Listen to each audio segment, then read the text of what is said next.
अस्सलाम वालेकुम रहमतुल्लाहि व बरकातुहू। तो नाज़रीन, आज हम आपके सामने तरकीब नहवी के मुतालिक डिस्कस करने आए हैं।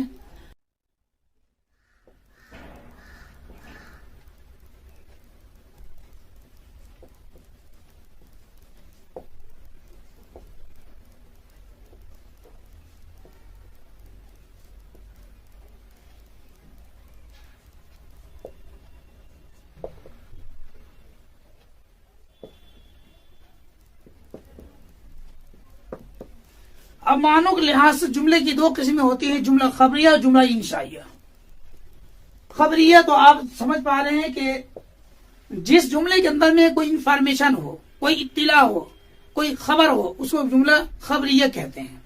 और जिस जुमले के अंदर में कोई इत्तिला ना हो, कोई इंफॉर्मेशन ना हो, बल्कि उसके अंदर कोई ऑर्डर दिया गया हो, किसी चीज से रोका गया हो, या उसमें कोई सवालिया क्वेश्चन हो, या इसी तरीके से उसमें ताज्जुब या और हैरानगी का इजहार किया गया हो, ऐसे जुमले को जुमला इंशाइया कहते हैं। इन शार्ट याद रखें, जिस जुमले में कोई इत्तिला कोई इंफॉर्मेशन हो वो जुमला खबरिया है, और जिस जुमले के अंदर में कोई इत्तिला कोई इंफॉर्मेशन कोई खबर ना हो वो जुमला इंशाइया है। मिसाल के तौर पर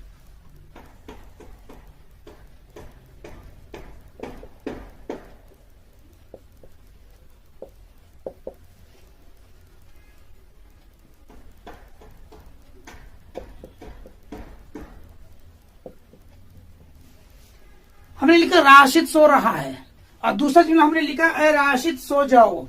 इन दोनों जुमलों को पढ़ करके हमें बखूबी पता लगता है कि राशिद सो रहा के अंदर में जो है कोई इंफॉर्मेशन दी जा रही है, यानी राशिद कंडीशन को बयान कर रहा है, सो रहा है, जाग नहीं रहा बल्कि सो रहा है, कोई खबर है, कोई इत्तिला है, इसलिए इसको हमने लिखा है जुमला खबरिया है ये। जबकि हमने दूसरे जुमले में लिखा है ए राशिद सो जाओ, इसमें कोई इंफॉर्मेशन नहीं बल्कि हम ऑर्डर दे रहे हैं, और जिस चीज का हम ऑर्डर दे रहे हैं वो अभी हुआ नहीं है, होने वाला है। तो पता ये चला कि जिस जुमले के अंदर में कोई इंफॉर्मेशन ना हो, कोई इत्तला ना हो, कोई खबर ना हो, तो ऐसे जुमले को बोलते हैं जुमला इंशाइया। और जिस जुमले के अंदर में कोई खबर कोई इत्तला होती है उसको बोलते हैं जुमला खबरिया। एग्जाम्पल मैंने दे रखी है, जैसे राशिद सो रहा है, जुमला इंशाइया के अंदर में ए राशिद सो जाओ। ऐसे आप भी अपनी कॉपी पर कम से कम 10 जुमले बनाएं, जुमला खबरिया के 10 जुमले और जुमला इंशाइया के 10 जुमले, और कमेंट में डालें। इंशाअल्लाह ताला हम उसको देख कर पढ़ कर बता सकेंगे कि इसमें कौन सा जुमला इंशाइया और कौन सा जुमला खबरिया है। इससे हमें पता लगेगा कि हाँ आपको ये सबक भी समझ में आ रहा है। और जहाँ कंफ्यूजन हो उस कंफ्यूजन को भी बताइए, ताकि आपके कंफ्यूजन को और आपके शक व शुबहात को दूर किया जा सके। तो नाज़रीन, तो इंशाअल्लाह फिर अगले सबक के साथ दोबारा हाजिर होंगे, तब तक के लिए खुदा हाफिज।